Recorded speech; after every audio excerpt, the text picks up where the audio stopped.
नमस्कार। अपन मिथिला अपन बिहार में हम आकाश अहाँ सबके बहुत बहुत स्वागत करै छी। अपन मिथिलावासी से हमरा कुछ जरूरी बात करबाक छलाया, ताहि दुआरे ई वीडियो बना कऽ हम अहाँ सबक सामने लाबलहुँ यऽ। बात ई अछि जे हम अपन मिथिलावासी से कहै ला चाहब जे अहाँ जतऽ कतौ भी रहै छी, अहाँ चाहे दिल्ली में रहै छी, पंजाब में रहै छी, हरियाणा में रहै छी, कलकत्ता में रहै छी, या अहाँ देश में रहै छी या विदेश में रहै छी, कतौ भी अहाँ रहै छी, तऽ एकटा बात अहाँके हम कहै ला चाहब, मैथिली जे अछि ई अहाँके पहचान अछि, अहाँके जे छै से वजूद अछि, एकरा जे छै से खत्म नहि हुअ दियौ। किएक तऽ दिन प्रतिदिन जे छै से खत्म भऽ जा रहल अछि।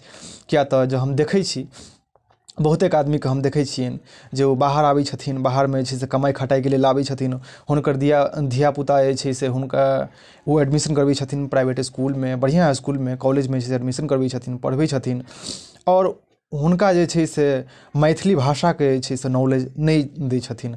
मतलब कि देखियौ, मैथिली अहाँके जे छै से पहचान अछि, ओकरा अहाँ केना जे छै से ठुकरा सकै छियै। अहाँ जे छै से मैथिलीके बिल्कुल जे छै से अहाँ इग्नोर कऽ दै छियै। अहाँके ई बुझाइए कि हमर धियापुता जे छै से अगर मैथिली बाजतै तऽ ओकरा जे छै से मतलब कि जे छै से मैथिली बाजतै ताहिके मतलब जे छै से ई भऽ गेलै कि ओ ज़्यादा पढ़ल लिखल नहि छै।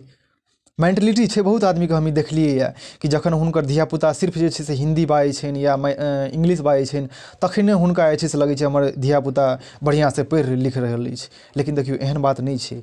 मैथिलीके भाषामे जे रस अछि, जे अहाँके मधुरता अछि, जे अहाँके सुन्दरता अछि, अहाँके ओहिके भले ही जे छै से मोल नहि हैत, लेकिन अहाँके हम कहै ला चाहब जे मैथिली भाषाके बारेमे जानैके लेल नहि सिर्फ अपन देशसँ बल्कि विदेशोसँ जे छै से आदमी हमरा पासमे मेल करै अछि आओर मिथिलाके बारेमे जानैके लेल चाहैत अछि आओर मिथिलाके जे छै से भाषा सीखैके लेल चाहैत अछि।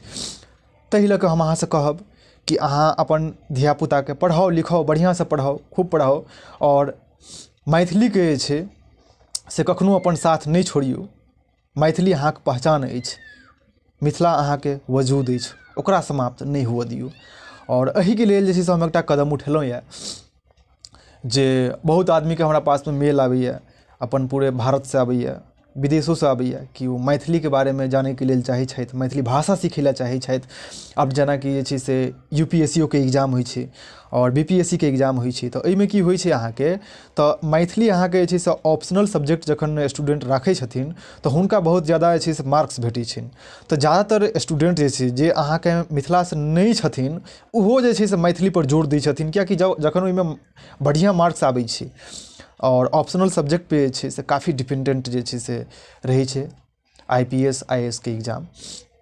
तऽ ताहि दुआरे जे छै से जखन हम सर्च केलहुँ पूरे इंटरनेटपर, ऑनलाइनपर, आओर काफ़ी रिसर्च केलाके बाद जे छै से हमरा कोनो एहन वेबसाइट नहि भेटल, कतहुसँ हमरा ओहन मटेरियल नहि भेटल जाहिठामसँ जे छै से मैथिलीके अहाँके बढ़िआँ नॉलेज देल जाय स्टूडेंट्सके लेल, आओर जे अहाँके मैथिली भाषासँ जे छै से अपरिचित रहि गेल छथि, जे मिथिलासँ छथि आओर मैथिली जे छै से नहि सीख पेलथि आओर ओ सीखैके लेल चाहै छथि, आओर यूट्यूबपर या तऽ अहाँ इंटरनेटपर अहाँ वेबसाइटपर अहाँ सर्च करबै तऽ अहाँके नहि भेटत कोनो एहन जेन्युइन वेबसाइट जाहिठाम अहाँके जे छै से बढ़िआँसँ अहाँके समझायल जाय, सिखायल जाय। एहि सबके ध्यानमे राखैत जे छै से हम अहाँ सभक सामने एकटा वेबसाइट जे छै से लॉन्च केलहुँ यऽ, जे वेबसाइटक नाम अछि learnmaithililanguage.blogspot.com, आओर फेसबुकपर एकटा अपन पेजो बनेलहुँ यऽ मिथिलाके, लर्न मैथिली स्पीक मैथिलीके नामसँ, और साथमे जे छै से यूट्यूबपर एगो चैनलो बनेलहुँ यऽ। लिंक अहाँके सभटा जे छै वीडियोके ऊपरमे अहाँके भेट जायत। अहाँसँ एकटा हमर अनुरोध अछि कि देखियौ, मिथिलाके अहाँ छी तऽ अहाँके कर्तव्य बनैत अछि कि अहाँ मैथिली भाषाके, मिथिलाके संस्कृतिके, सभ्यताके अहाँ आगे बढ़बियौ, अहाँ ओहिके प्रचार करियौ, प्रसार करियौ, लोकके अहाँ बतबियौ, लोक ओहिके बारेमे जानतै, समझतै। अहाँके बिहारके जे छै से जे बिहारके अहाँके दुनिआँके नजरमे एकटा अलगे छवि बनल छै, से अहाँके बढ़िआँ छविके तरफ जे छै से जेतै। मिथिलामे, अपन मिथिलाञ्चलमे जे छै से मधुबनी पेंटिंग जे छै पूरे वर्ल्डमे अहाँके फेमस अछि ने यौ। तहिना अपन भाषा जे छै से एतेक मधुर छै। हम मिथिलामे जन्म लेलहुँ, हमरा बहुत अपना आपपर गर्व होइए कि हम मिथिलामे जन्म लेने छी, आओर सत्य हम कहि रहल छी कि हम अपन मैथिली के आगे बढ़बै के लेल हमरा से जे भऽ सकतै हम करबै।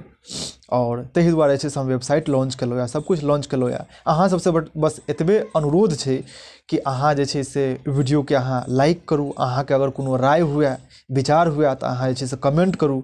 और हमर पेज के जे छै से अपन जे पेज अछि मैथिली के page learn Maithili speak Maithili YouTube पे चैनल बनेलहुँ या वेबसाइट बनेलहुँ या, तऽ ओहिठाम अहाँ विजिट करू, फॉलो करू, सब्सक्राइब करू और शेयर करू, ज़्यादा से ज़्यादा शेयर करू, कियाकि जतेक अहाँ शेयर करबै ततेक आदमी के पास जे छै से पहुँचतै, बात फैलतै।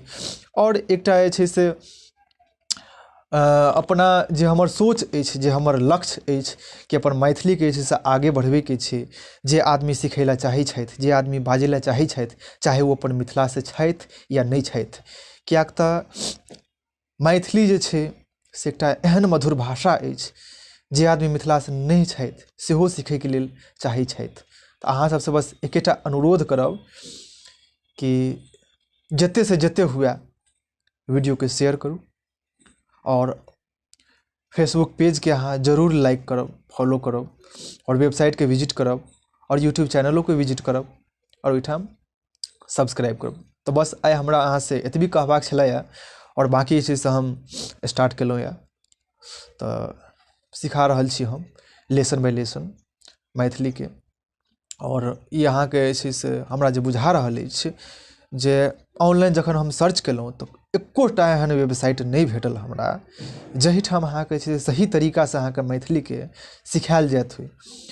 ताहि दुआरे जे छै से हम ई वेबसाइट हम बनेलहुँ, कियाकि देखियौ अपन मैथिली के आगे बढ़बै के लेल जे छै से जिम्मेदारी केकर छै? हमर जिम्मेदारी छै, अहाँ के जिम्मेदारी छै, हम सभी नौजवान के जिम्मेदारी छै। हमरे सबके हाथ में छै बागडोर कि एहि चीज के जे छै से डिजिटल वर्ल्ड से जोड़िए। तऽ अहाँ अपन सहयोग दिअ, अपन सपोर्ट दिअ। आइ के लेल बस एतबी। जल्द अहाँ सबक सामने हम दोसर वीडियो के लऽ के आयब। तऽ हमरा जे छै से विदा दिअ। धन्यवाद, शुक्रिया। जय मिथिला, जय बिहार।